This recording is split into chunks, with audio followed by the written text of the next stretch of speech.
Blog Talk Radio. Boa noite, meus amigos. Estamos aqui de volta. Como sempre, começamos invocando a Santíssima Virgem Maria, o Santo Padre Pio de Pietrelcina, para que roguem a Deus que nenhuma injustiça se cometa neste programa. Queria lembrar aqui a vocês o curso de Filosofia da Ciência, Introdução à Filosofia da Ciência, que eu vou dar aqui em Colonial Heights, estado da Virgínia, de 3 a 8 de maio. Inscrições pelo telefone 041 9974-4443 com o senhor Eduí.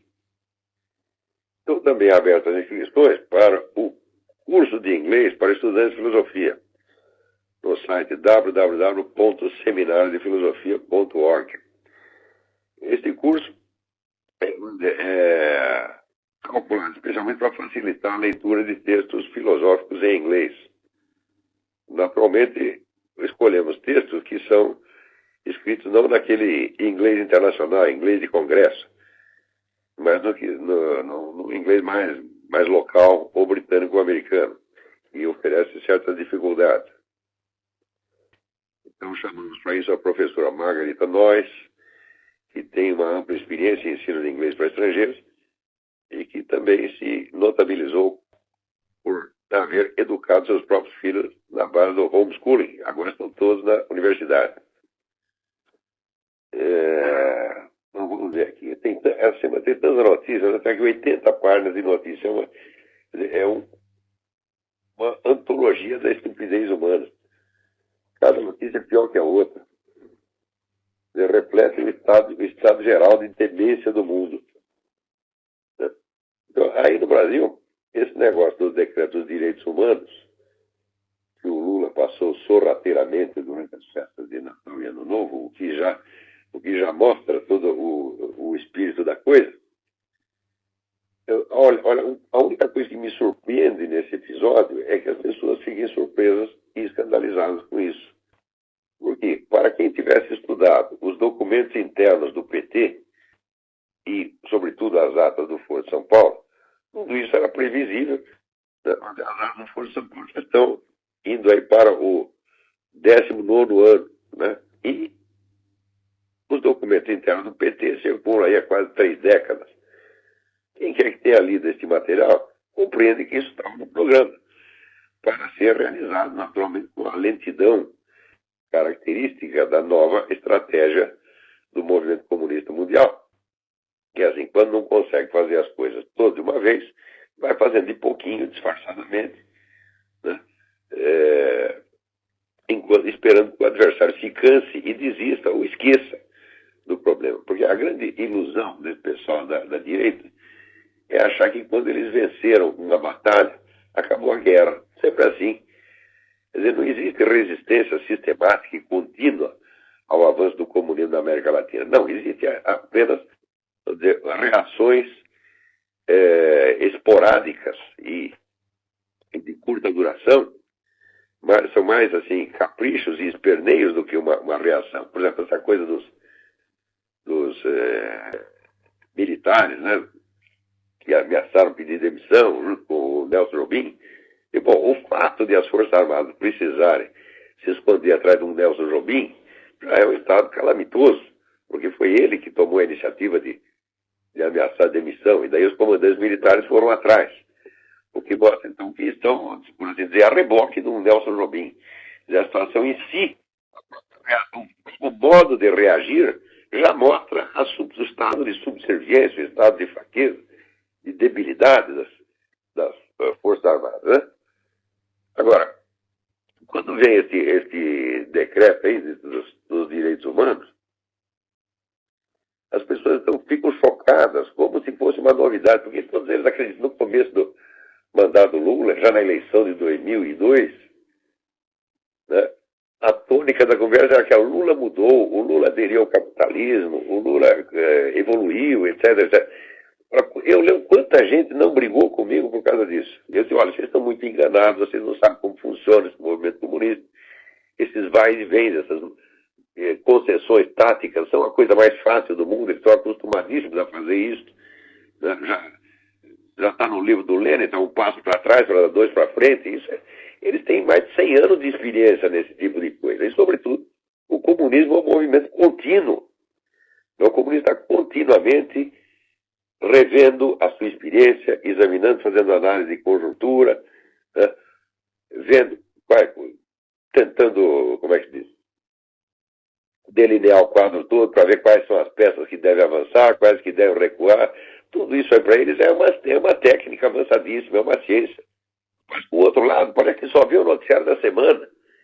Né? Quer dizer, os comunistas estão fazendo plano para 50, 60 anos adiante e prosseguindo na aplicação de uma técnica contínua, de uma tática, de uma estratégia contínua. E o pessoal reage assim apenas ao noticiário do dia. Quer dizer, é uma diferença tão patética que não espanta que esse pessoal comunista esteja dominando tudo no Brasil e na América Latina. A culpa disso não é dos comunistas. O comunista está fazendo o serviço dele, meu Deus do céu. Eles sempre estão fazendo o que sempre quiseram fazer. Até estão fazendo com mais lentidão, né, do que normalmente se esperaria. Agora, o outro lado, em vez de tirar vantagem dessa lentidão, que lhes daria o tempo para examinar a situação em profundidade, traçar uma estratégia, não. Quando passa cada ameaça, eles esquecem. Assim, como se, o perigo passou. Agora, por exemplo, estão querendo negociar, né?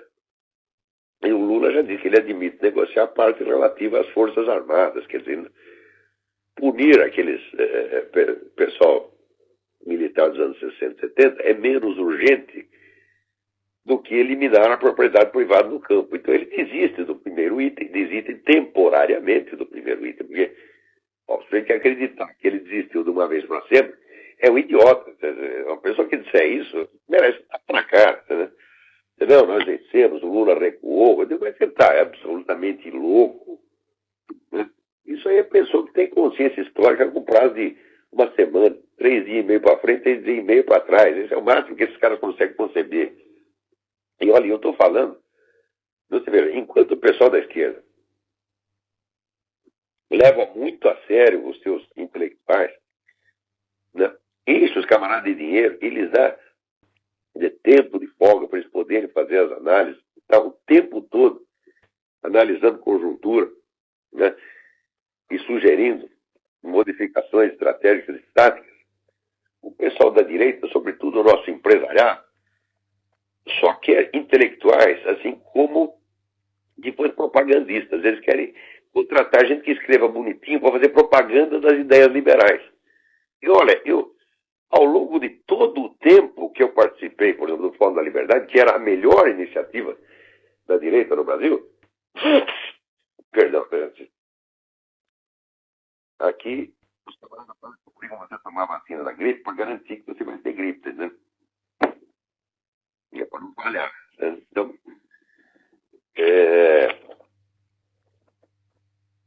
o Fórum da Liberdade então, era a melhor iniciativa, mas, no entanto, nunca passou disso aí, propaganda das ideias liberais. Né? Então, é só isso. Quer dizer, não tem análise de conjuntura, não tem estudo estratégico, não tem estratégia nenhuma. Quer dizer, como é que esperam enfrentar o PT? Então, quando eles começaram com isso, vamos dizer, quando eu já observava isso entre os liberais brasileiros, 15, 20 anos atrás, a cara que ao longo do tempo eles iam ter que acabar cedendo mesmo. Por quê? A ideia deles era uma convivência pacífica com o PT. Eles nunca entenderam que o objetivo do PT não é convivência pacífica. É a total destruição, ou pelo menos subjugação, do adversário.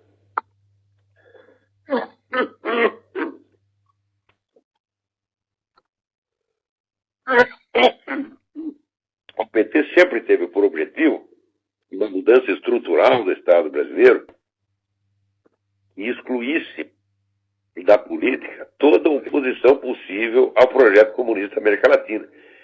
E eles estão realizando isso diante dos olhos de todo mundo. E o pessoal ainda tem medo de confessar o que está acontecendo.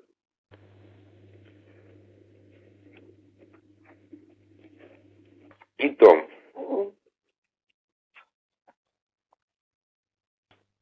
com tanta covardia intelectual, aonde que esperam chegar? Como é que podem concorrer Com um adversário que já está dominando todo um continente.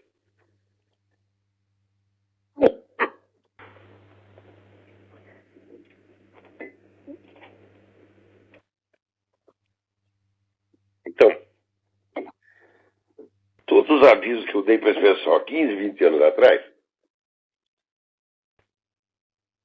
caíram em ouvidos surdos.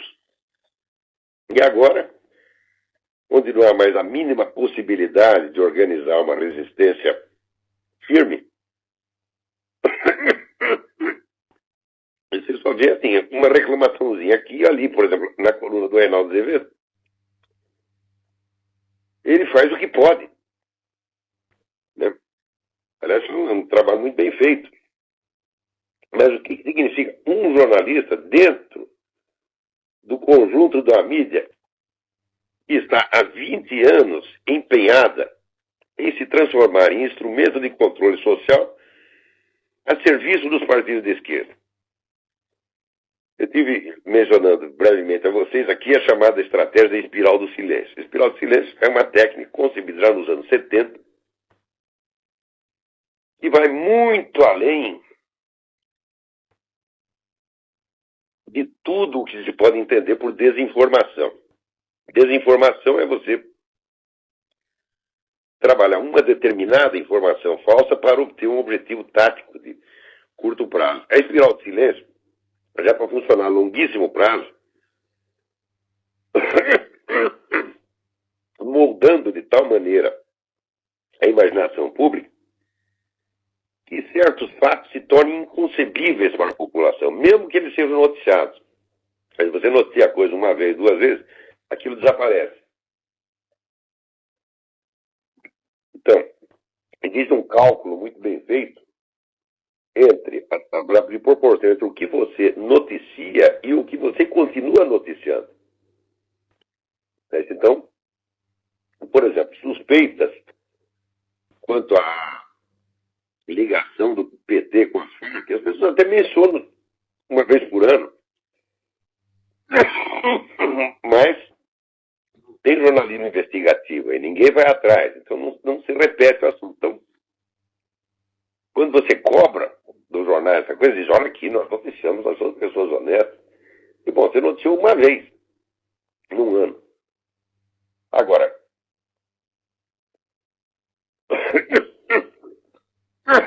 o tom geral de todas as investigações de corrupção foi sempre poupar o Lula. Então, por isso que o Lula está com 80 nisso aqui de confiabilidade. Na verdade, isso não é uma confiabilidade, isso é uma falta de alternativa.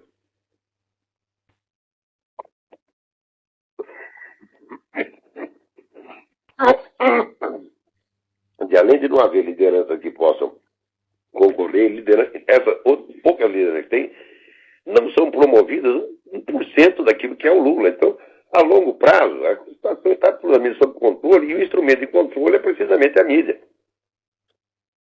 Quando essa política da esquerda, por exemplo, se volta contra a própria mídia, tentando estrangular e controlar, é claro que existe uma reclamaçãozinha aqui ou ali, mas no fundo, eles já concordaram com isso. Tanto concordar que você vê que quando surge uma controvérsia como essa de punir ou não punir os famosos torturadores dos anos 60 e 70, a posição geral da intelectualidade, dos formadores de opinião, é a favor de punir, porque o argumento é sempre assim. Eu li artigos do Hélio Schwartzman e do aquele cineasta, o Silvio Tendler, né? Que é um sujeito pelo qual tem um desprezo pessoal ilimitado, da conduta dele no episódio que assisti, que não vem ao caso agora. O argumento dos dois é o seguinte: não, por um lado, o pessoal da esquerda estava reagindo contra o regime político, ao passo que o pessoal militar e policial estava agindo como agentes na posição de agentes do Estado, então tem uma certa responsabilidade sobre a segurança dos seus prisioneiros, eles não podiam cometer ilegalidade. Então, esse argumento é baseado na ideia, na concepção da guerra assimétrica. Consiste em atribuir o peso de todos os deveres legais e morais ao adversário e a si próprio todos os direitos e todas as facilidades. Quando você vai examinar a coisa direito, você vê que esse pessoal terrorista e a tribunais, eles julgavam as pessoas e condenavam à morte, inclusive seus próprios militantes. O Reinaldo Azevedo acabou de dar uma lista de 10 aqui, camarada que foram militantes de esquerda e foram condenados à morte pelos tribunais revolucionários. Ora, se você constitui um tribunal revolucionário, julga e condena as pessoas à morte, ele também está agindo como agente do Estado. Então a responsabilidade dele é exatamente a mesma. Também, sem contar o fato de que alguns desses eram não apenas formalmente, vamos dizer, não apenas estruturalmente, mas oficialmente agentes do Estado estrangeiro que é Cuba. O Zé Dirceu era um membro do Serviço Secreto Militar cubano, não era um agente do Estado cubano. E esses outros que estavam no Brasil eram agentes do Estado que eles mesmos estavam constituindo e que instituía tribunais, julgava e condenava pessoas. Então, qual é a diferença entre uns e outros? Não tem nenhuma. E agora, a ideia da guerra assimétrica, ela está entrou tão profundamente na alma das pessoas que se tornou um modo natural de pensar. Eles acham que isso é justo.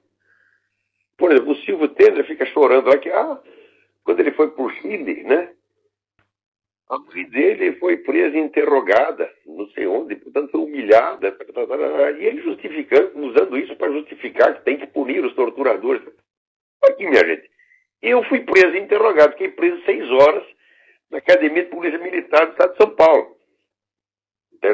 Daí foi ver um tenente japonês me interrogar, interrogou e mandou para casa. Isso foi tudo. Então eu também sou vítima da ditadura. Eu fiquei com medo e me senti humilhado. Eu queria ir embora para casa, não podia. Estava lá preso numa sala, não podia sair. E ninguém me dando satisfação do porquê que eu estava lá. Aliás, até eu sabia. Eles é que não sabiam. Então, eu tinha promovido uma agitação lá dentro da academia de polícia. Eles me pegaram com a boca na botija. Até foram muito tolerantes, simplesmente me mandaram para casa, me chamaram de idiota, mandaram para casa. Então, por causa disso, eu poderia hoje estar pedindo indenização, fazendo choradeira. O seu Silvio Temer, no qual ninguém tocou num fio de cabelo dele, apenas fugiu e deixou a mãe aí, deveria se escondeu atrás da mãe, a mãe foi presa no lugar dele e ele ainda está reclamando. Oh, meu Deus do céu. Tem alguém na linha aí. Alô? Boa noite. Boa noite. Aqui é o Daniel de São Paulo. Tudo bem? Daniel, tudo bem? Um pouco sobre como... Eu comprei um livro recentemente, não sei se você conhece o Jorge Caldeira. Sim. O Reinaldo Azevedo indicou lá no blog dele, lá História do Brasil com Empreendedores, né?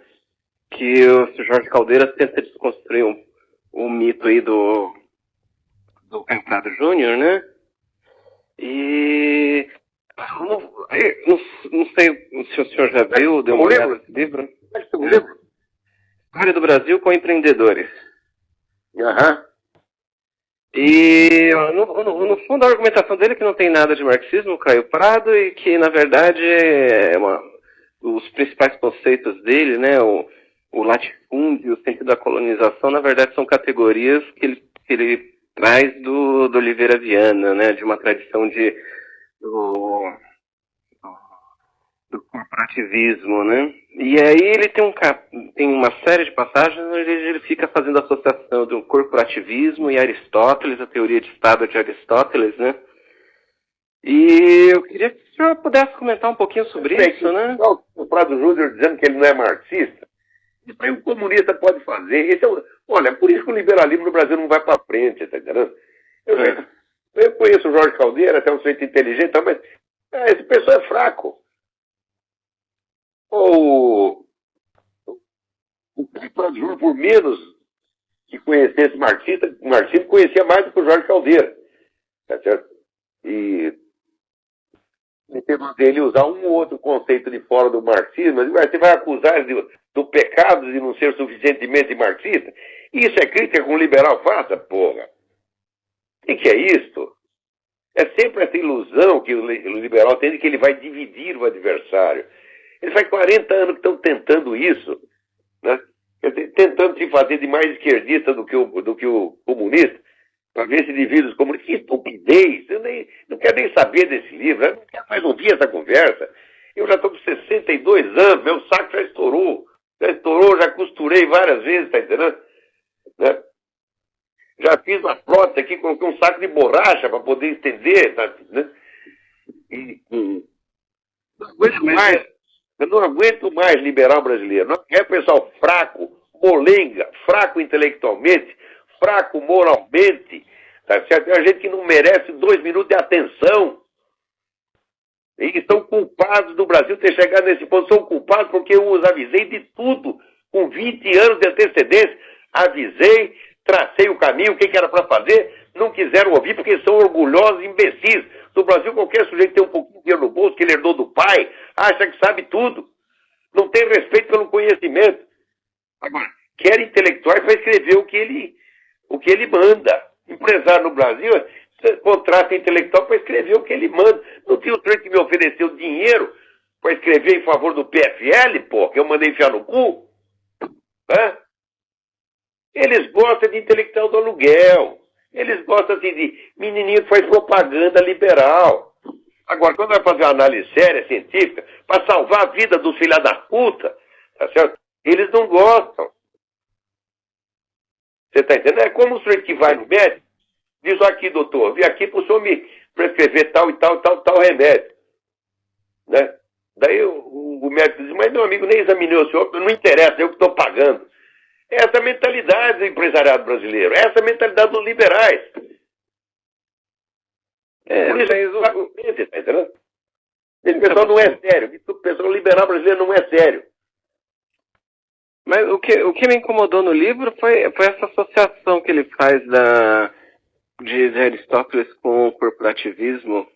Essa tradição. Será que alguém aqui deu uma de Aristóteles? Pô, será que ele sabe aquele negócio? Nessutor ultra crepidam. Não vá o sapateiro além da chinela.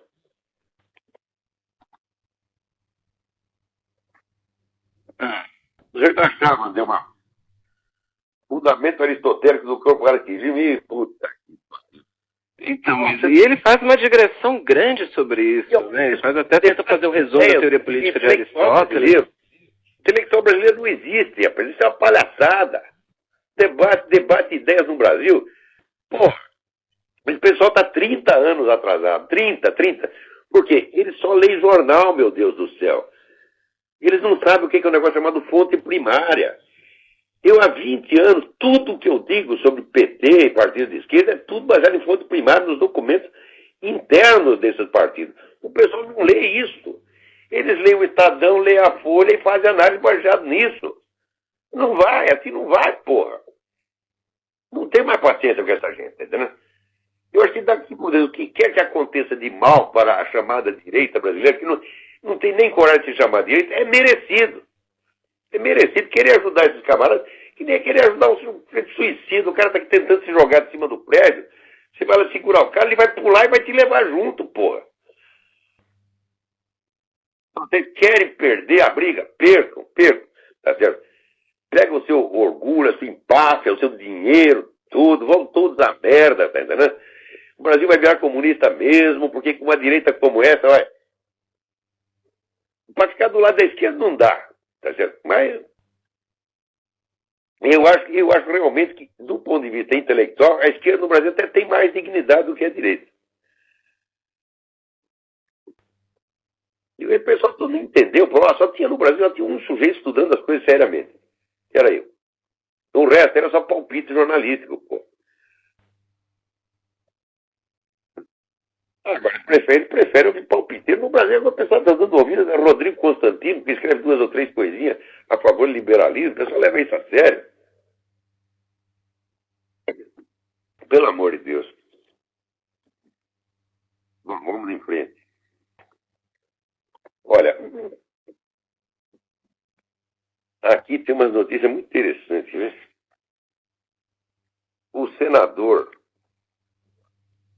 né, da North Carolina, R.C. Souls, e é um dos líderes da campanha pelo desarmamento civil, é um desarmamentista radical.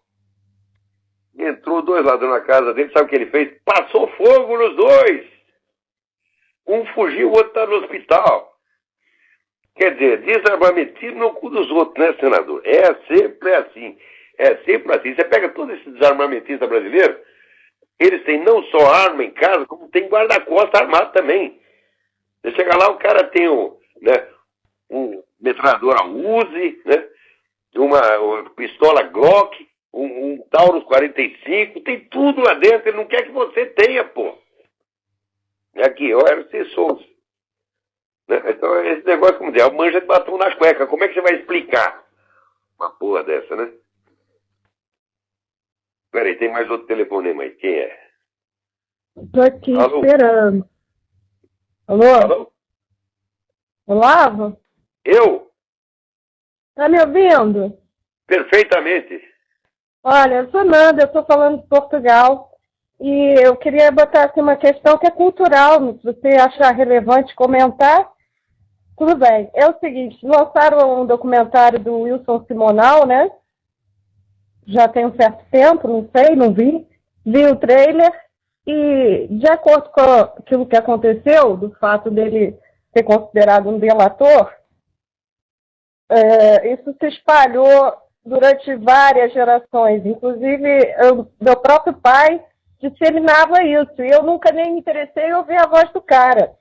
Sei que ele era um cara, assim, pronto, que agitava as massas e tal. E agora com essa coisa da moda, né, dele estar aí em voga, fui escutar realmente uma bela voz e o cara nunca mais se levantou, né, de acordo com essa praga que jogaram. E queria saber um pouco de... Se ele delatou terrorista, fez ele muito bem. Cumpriu o seu dever. Você está entendendo? Agora, se depois a polícia abusou das suas prerrogativas, certo? E cometeu crimes contra o cara, isso é outro problema. Tá certo? Ele não é responsável pelo que a polícia faz, mas delatar terroristas é obrigação moral de todo cidadão brasileiro. Ele fez o que tinha que fazer.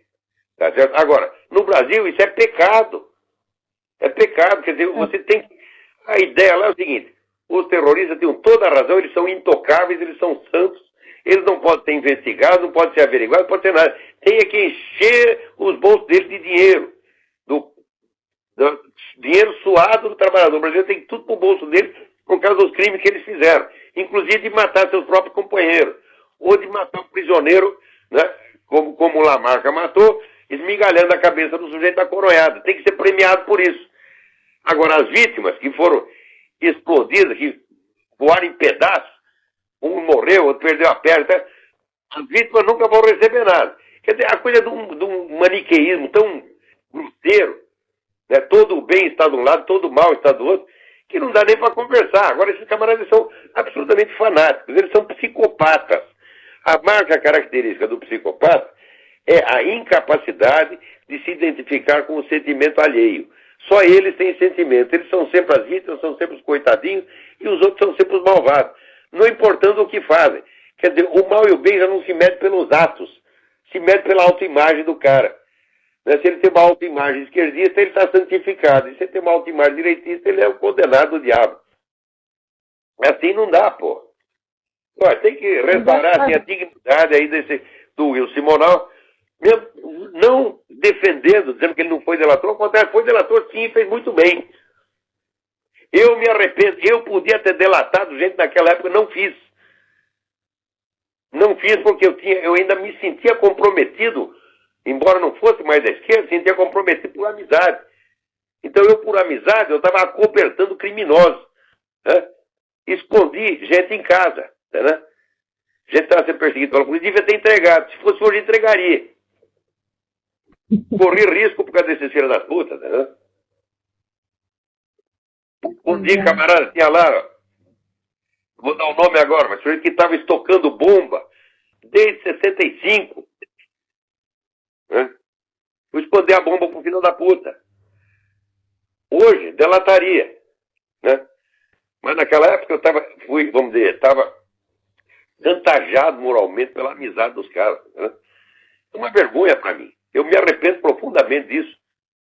E estou até hoje tentando me limpar da merda que fiz naquela época. Ó, não matei ninguém, não soltei bomba em parte alguma, tá? Mas ajudei, escondi, menti por causa dos caras. Devia ter entregue todo mundo. Eu, nos anos 67, 68, só a lista dos meus conhecidos, se entregasse, acabava com a guerrilha em um dia. E esse sistema na minha mão e eu não fiz.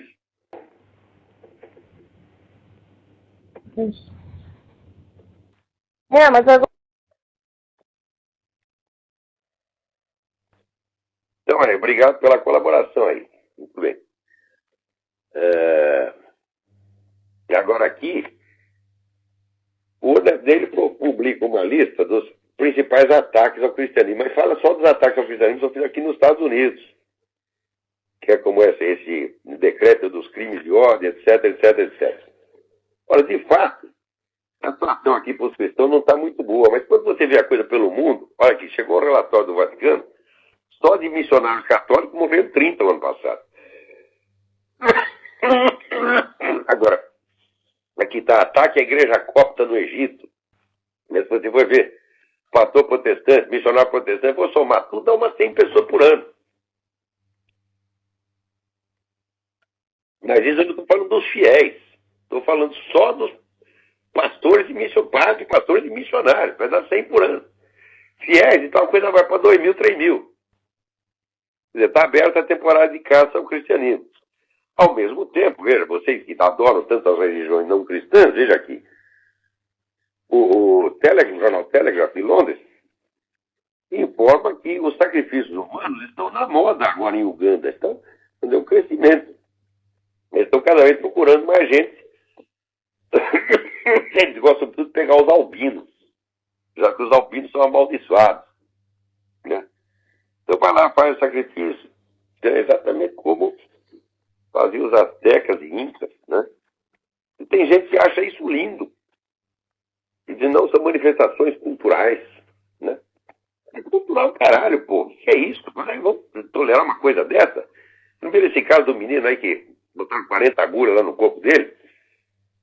O mundo inteiro, no mundo inteiro, se informa que isso foi feito num ritual de candomblé. No Brasil, não. Eles usam eufemismos. Porque você não pode atacar as religiões afro. Eu digo, oh, meu Deus do céu. Olha, essas religiões afro só fizeram mal para o africano. Até porque assim, o mais forte pega o mais fraco e o sacrifica. Tá certo? E você vê, aqui nos Estados Unidos, os negros tiveram a inteligência de se converter tudo ao cristianismo. E vai ver aqui, 80% dos pastores protestantes é tudo preto. E com isso, eles se promoveram socialmente. Quem foi o grande líder deles? Martin Luther King. Era um pai de santo? Não. Era um pastor protestante.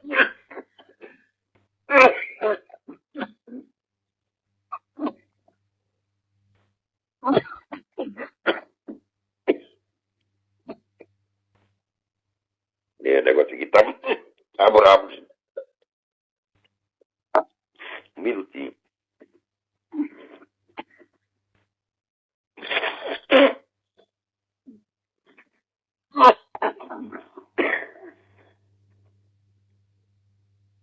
Agora, o Obama pegou aqui vários satélites da CIA que estavam espionando terroristas e mandou desviar. E agora os satélites vão observar os ursos polares. E o gelo lá está derretendo, os ursos estão afogando, né, coisa que não está acontecendo absolutamente. A calota está aumentando, mas alguém disse para o Obama que os ursos estão em risco. E então desviou os satélites preocupado com o problema dos ursos. Quer dizer, você vai dizer que o sujeito faz isso porque é burro? Não, não é possível. Ele faz isso porque ele é muito inteligente. Ele se faz de burro. É assim como o Lula também. Peraí, tem mais alguém na linha aí.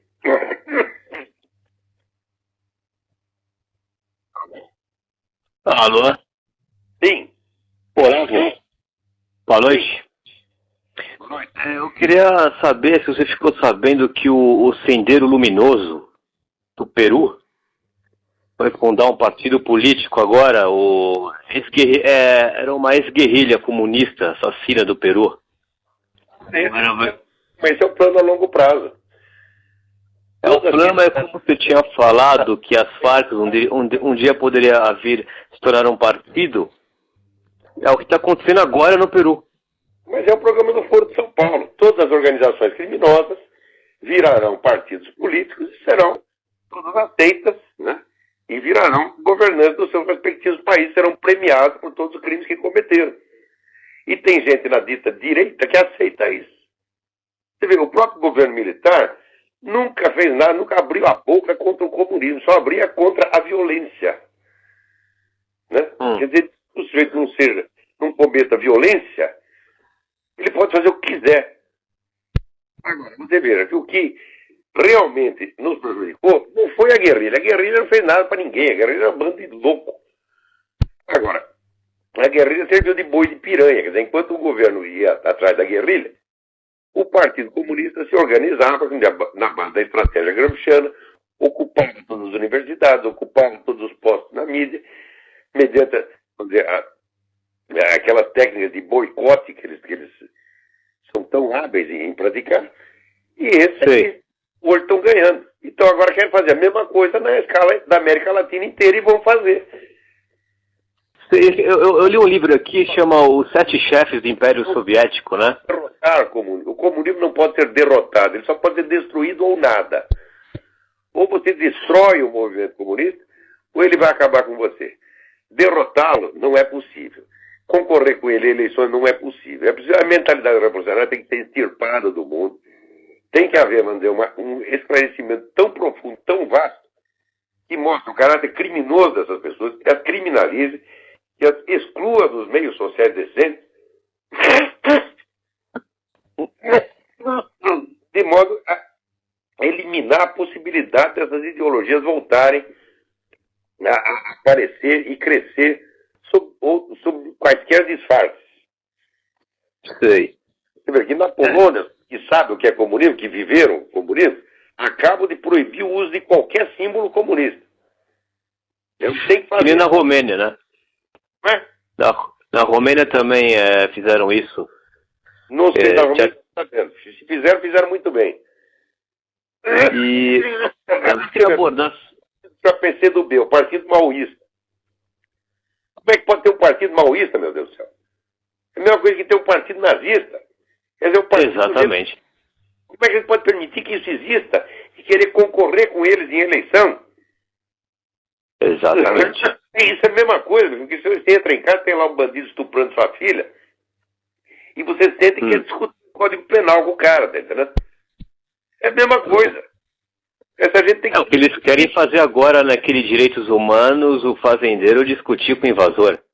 Mas, não, é pior, o invasor que vai julgar a questão. O sujeito invade e em seguida ele é chamado para compor, né? Na comissão que discutir o assunto. É que nem o soviético da ex-União Soviética. E daí você faz uma comissão de raposa para julgar o assunto, porra. E você viu os outros artigos do programa? O tratamento preferencial de bissexual, trans, homo e travesti no serviço público de saúde? É uma injustiça, porque, diga, e os sadomasoquistas não têm direito à representação? E os caras que o sexo bestial, você que gosta de transar com cabrito, com jumenta. Ele já falou, diz que tem saudade do tempo em que os meninos comiam as jumentas. Então eu acho também que aqueles que apreciam sexo com jumenta também têm a sua representação, junto com a digníssima. Isso é, com a jumenta. Isso aqui é uma loucura absurda, assim. Os caras que gostam de comer cocô, por que não vão ter representação no parlamento e nos ministérios? O Vanucci Se demonstrou um cara muito louco. Olavo? Pura, evidentemente. Agora as pessoas estão perdendo o simples fato de haver um movimento político baseado em fantasia sexual, em desejo sexual, é uma coisa louca. Tinha outro artigo que era a legalização da prostituição nos direitos trabalhistas, né? Olha aqui, nós temos que fundar o Partido dos Masturbadores, o Partido dos Sadomasoquistas, o Partido dos Bestiais, o Partido dos Coprófilos. De cada preferência sexual, por mais extravagante que seja, tem que estar democraticamente representada. Tá certo? E daí, junto, portanto, com os teus companheiros ou companheiras de cama, vai lá o sujeito, né, na recepção presidencial do ministério, vai ele e o porco espinho, com o qual ele se apaixonou e que é a sua digníssima esposa. Você veja, aquele negócio de casamento gay, meu filho, no tempo do Império Romano existia casamento gay. Calígula mandava capar os rapazinhos para transformá-los em suas noivas. Só que o próprio Calígula que fazia, que era imperador, ele sabia que era uma paródia. Agora, estou pegando essa paródia, sabendo que é paródia, e querendo nos impor como lei. E a gente não percebe que está lidando com um psicopata. Uma coisa é o sujeito ter uma preferência sexual, como todo mundo pode. Ó, tem um cara que gosta de futebol de botão, tá certo? O outro gosta de esportes radicais. Também na fantasia humana não acaba. Tu pode gostar de milhões de coisas. Agora, transformar isso em lei, querer impor isso aos outros, é coisa de psicopata, evidentemente.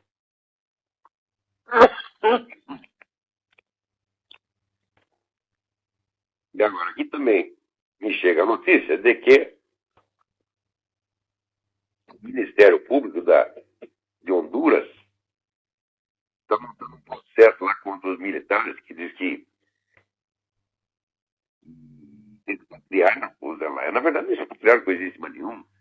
Eles têm ordem de prender o Zé Laia, chegar na hora, ficar com dó do cara e deixar ele fugir. Ele fugiu porque quis, não foi expatriado de maneira alguma. Mas, como a turma da esquerda perdeu no confronto entre os organismos internacionais e o governo de Honduras, e depois perdeu também na eleição, agora eles partiram para o plano B. Qual é o plano B? É a estratégia lenta. No conjunto, eles perderam. Então, agora o que nós vamos fazer? Começar a pegar um por um dos nossos inimigos e no curso de apenas 40 ou 50 anos acabarão com todos. É o que eles fizeram no Brasil. A guerrilha perdeu? Bom, tudo bem. Daí você passa 40 ou 50 anos perseguindo um por um, até destruir todos.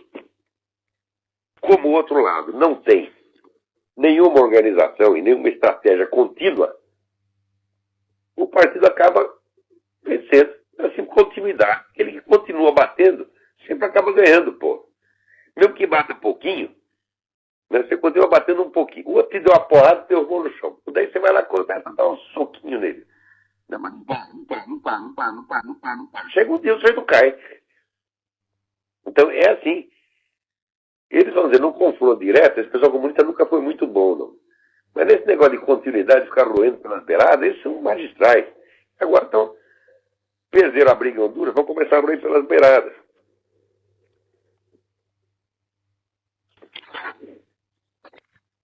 Eu não tenho mais temos aqui.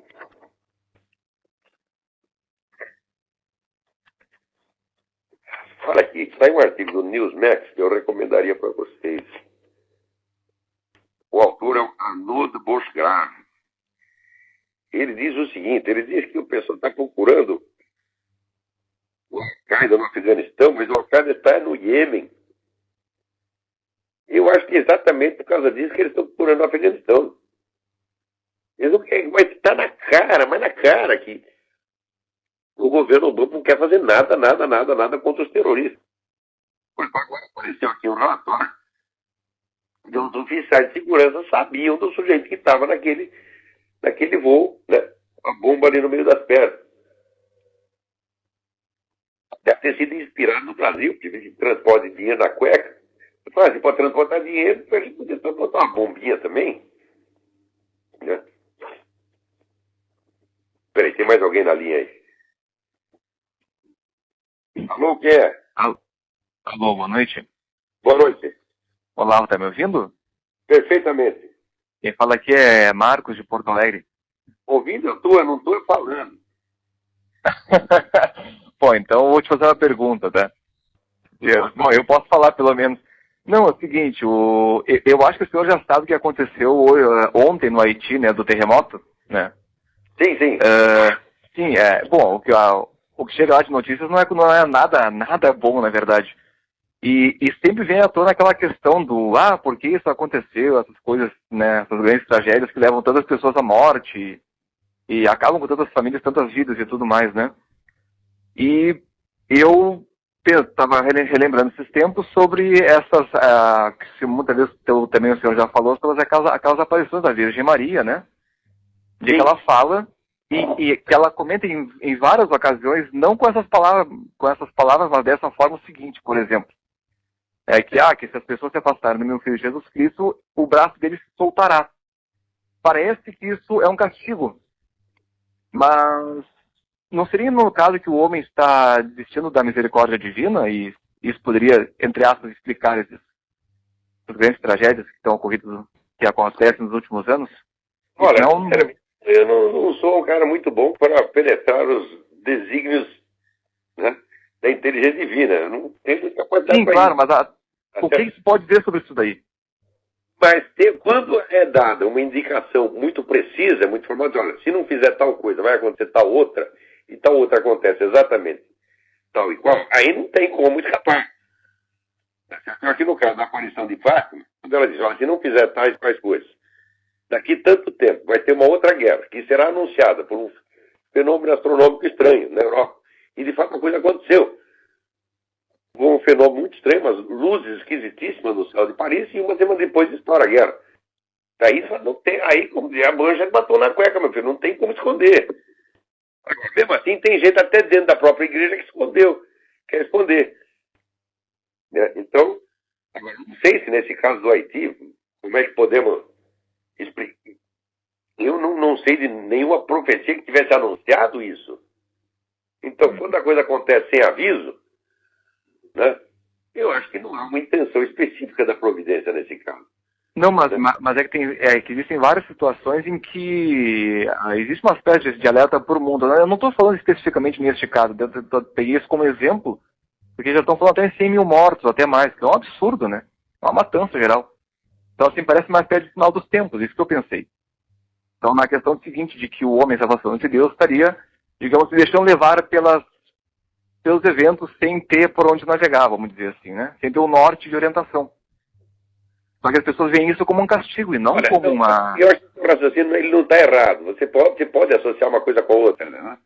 Porque como houve uma profecia explícita com relação a esse caso, então nós temos que ficar com um ponto de interrogação na cabeça.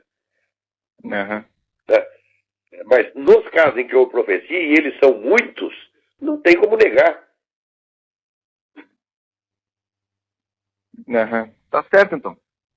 Obrigado. Tá bom, Deus te abençoe. Um abraço. Tchau, tchau. Tem mais alguém na linha, vamos lá. Alô, é Nilson. Alô, é Nilson. Oi, Nilson. Tudo bem? É do Rio. Eu queria fazer uma pergunta análoga à questão do tabagismo. Eu queria saber se o controle da alimentação para evitar o excesso de gordura corporal também não faz diferença para a saúde humana. Olha, na verdade é o seguinte. Você já ouviu falar de um treco chamado Códex Alimentários? Uhum. Que vai uniformizar a alimentação no mundo inteiro?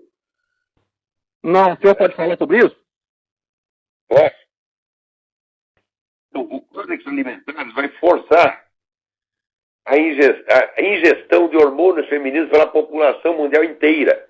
E o pessoal está preocupado se o sujeito fumou, está comendo macarrão demais. Ah, meu Deus do céu. Aqui eu já falei para vocês, a dose de testosterona média da população baixou 50%. Graças ao consumo de soja. Nos anos 60, todo mundo dizia que não, você para de comer bife, coma soja. O pessoal que comeu soja está tudo broxa já. Agora, quando baixa testosterona, não é que você fica... Né? Você não fica viado, mas você fica burro. Você está entendendo? Então, E tudo isso está acontecendo graças a esse pessoal que promete nos proteger contra doenças. E a melhor coisa é a seguinte, quando tu fica doente, procura um médico da sua confiança. Se ele não te curar, você procura outro, e outro, e outro, e outro, e outro. Né? E nunca acredite nessas autoridades mundiais da saúde. Eu estou falando negócio da gripe, isso aqui não é brincadeira. Para entrar aqui nos Estados Unidos, tem que tomar a vacina de gripe. Nunca mais parei de ter gripe, porra. É verdade que o clima aqui é muito pior. Mas antes não era assim. Então, e agora, esse negócio dessa vacina, as vacinas da gripe suína, junto vem o vírus da gripe aviária e está matando gente pra caramba. Então, olha, o que essas advertências médicas, não coma isso, não faça aquilo. Eu quero que eles todos vão lamber sabão, você está entendendo? Eu acho assim, a medicalização da sociedade mata mais gente do que qualquer doença. Vamos dizer, a classe médica não deve ter autoridade para legislar sobre a sociedade. É verdade. O Lenin já dizia que a medicina era o keystone do comunismo, não é? Exatamente. A medicina é um instrumento de controle social temível. Uhum. Olha, eu trabalhei, fui editor de revista médica durante 8 anos. Eu conheci a classe médica de São Paulo, os caras mais importantes. Olha, de cada 100 que eu conhecia, tinha um bem intencionado. Um. O resto é tudo, ó, não digo que fosse picareta praticando, mas a mentalidade era de picareta. De vez em quando encontrava o Carlos da Silva Lacarde, encontrava o Domingos Miguel Minervino, o Carlos Armando de Moura Ribeiro. Tinha uns caras ficando notáveis, que eram um homem de ciência totalmente devotado mesmo. Entendeu? Mas a maioria não era assim, não, era picaretagem. Revista, publicação médica, era assim, saía direto no laboratório, só nós queremos vender tal remédio, então você faz, enche aí, intoxica os médicos de artigos sobre essa doença, recomendando essa substância. Não podia dar o nome comercial, mas dava, né, a substância. Então ia a classe médica inteira atrás daquela substância, sempre foi assim, picaretagem. O senhor já ouviu falar de uma substância que estão dando para as crianças chamada Ritalin? Já. É para hiperatividade, segundo dizem. Isso aí faz um mal desgraçado. Aqui, se você for ver o dano que os remédios que eles chamam aqui, prescription, né? Que é o remédio que tem que ter a assinatura do médico, estão matando mais gente do que as drogas, porra. É verdade. Tem que tomar cuidado. Olha, médico é um profissional como qualquer outro. O médico não é um enviado do senhor que você tem que confiar nele. Você tem que consultar 2, 3, 4, 5, 10 médicos. E usar a sua cabeça. Quem tem que decidir o seu tratamento é você, de acordo com os dados que eles lhe derem. Olha, em São Paulo aconteceu uma vez de eu fui fazer lá um check-up e deu que eu estava com um problema cardíaco, precisava operar no dia seguinte. Saí correndo para o hospital. Daí os caras fizeram os exames, não tem nada. Não tinha nada. É um negócio incrível. Outra vez eu tive o único problema sério de saúde mesmo que eu tive foi pedra na vesícula. A pior dor do mundo. Eu estava num trem e deu um ataque da pedra na vesícula. Os caras queriam me levar para o pronto-socorro para me operar do coração. E eu falei, vocês não vão fazer isso, vocês vão me matar. E eu tive que assinar um papel dispensando os caras da responsabilidade, porque eu tinha certeza que não era infarto aquele negócio. Uma pessoa, se fosse lá no pronto-socorro, abre meu coração, ela é pronto. O que é isso, porra? Tem que tomar cuidado com essas coisas. Agora, médico gosta de assustar as pessoas. Não faz tal coisa que você vai morrer. Oh, meu Deus do céu. O que é isso? O senhor não sei se o senhor sabe que o Michael Savage, ele já disse uma vez no programa dele que 99% dos casos de autismo são manipulação, não existem. Eu também acho isso. Tem criança solitária, não se comunica durante um tempo, de repente liga e começa a falar, pô. Eu vi um dos meus filhos, não vou dizer, até os 4 anos não falava a palavra, não se relacionava com ninguém. De repente começou a falar que não parou mais, porra. Para compensar, minha primeira filha começou a falar com 7 meses e não parou até hoje também, né? Então, é isso aí. Olha, agora aqui, antes de acabar, tem que... Você veja, os democratas aqui estão com medo de perder a próxima eleição. Então, o que eles vão fazer? Vão mudar a regra do jogo. E inventar o registro eleitoral universal. Significa o seguinte, eles pegam todos os órgãos do governo, pegam o Social Security, né, os hospitais, a polícia, pega, todo mundo que tem ficha aí, vocês emitem título de eleitor. Eles vão espalhar título de eleitor para todo mundo, inclusive imigrante ilegal. Agora, aqui, o voto não é obrigatório. Tá certo? Então, o pessoal tem preguiça de tirar o título de eleitor. Então, vota quem quer. Agora, isso aí, se der voto para todos os imigrantes ilegais, todos vão votar no democrata. Então, eles estão inventando um jeito, estão copiando a fórmula petista. Tá, né? Eles querem chegar no poder para nunca mais sair de lá. Pô. Não através da concorrência leal, mas precisamente da concorrência desleal. Então, é isso. Eu acho que o nosso tempo acabou. Né? Desculpem as tossidas e as fungadas, mas é o que eu pude fazer para o momento. Então, até a semana que vem. Muito obrigado.